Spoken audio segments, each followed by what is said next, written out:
ఉన్నత పాఠశాలలో రాష్ట్రీయ స్వయం సేవక్ సంఘ్ శత జయంతి ఉత్సవాల్లో భాగంగా మహిళా సప్తశక్తి సంఘం కార్యక్రమాన్ని ఘనంగా నిర్వహించారు.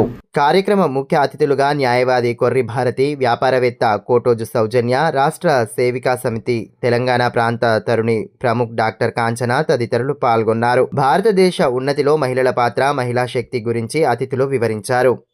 ప్రతి ఒక్క భారతీయ స్త్రీలో ఈ సప్తశక్తులు ఇమిడి ఉన్నాయి. కానీ మనం ఎక్కడో ఆ శక్తులు మనలో లేవు అని అనుకుంటున్నాము. ఎందుకంటే గత అనేక సంవత్సరాలుగా 1000-1500 సంవత్సరాలుగా మన దేశం పైన చాలా దాడులు జరిగాయి. ఆ దాడుల వలన మనల్ని మనం రక్షించుకోవడానికి గుమ్మం దాటి బయటకి రాలేదు. ఎప్పుడైతే మనం గుమ్మం దాటి బయటికి రాలేదో మన శాస్త్రాలు, మన వేదాలు, మన ఉపనిషత్తులు, మన సంస్కారము కొద్దిగా మర్చిపోయాము. ఎలా మర్చిపోయామంటే, హనుమంతుడికి ఎంత శక్తి ఉంటుంది మనందరికీ తెలుసు. కానీ హనుమంతుడికి ఏ శాపం ఉంది? మర్చిపోవాలనే శాపం ఉంది కదా.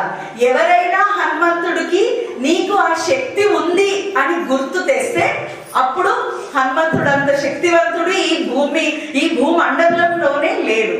మనం కూడా అలాంటి వాళ్ళని. అయితే ఇప్పుడు మనలో ఆ శక్తులు ఉన్నాయి అని మనం అందరం ఒక్కసారి అవలోకనం చేసుకోవాలి, ఇంట్రాస్పెక్షన్ చేసుకోవాలి. ఆ శక్తులు ఉన్నాయని మనము నమ్మాలి. ఆ శక్తుల్ని మనం వాడాలి, ధర్మాన్ని రక్షించాలి, దేశాన్ని రక్షించాలి. ఇది మనం మాట్లాడుకోవడానికి ఈరోజు అందరము కలిసాము. కాసేపటి తర్వాత చాలా డీటెయిల్గా మాట్లాడుకుందాము. అయితే ఈ భారతదేశాన్ని మనకందరికీ తెలుసు, మన పైన ఎన్నో దేశాలు దాడి చేశాయి. కానీ మనం ఏ రోజు ఏ దేశం పైన దాడి చెయ్యలేదు. ఎందుకని అంటే మనకు శక్తి లేకనా, ధైర్యం లేకనా, సాహసం లేకనా? లేదా? మన దగ్గర ఉంది కదా. మరి మనం ఎందుకు దాడి చేయలేదు?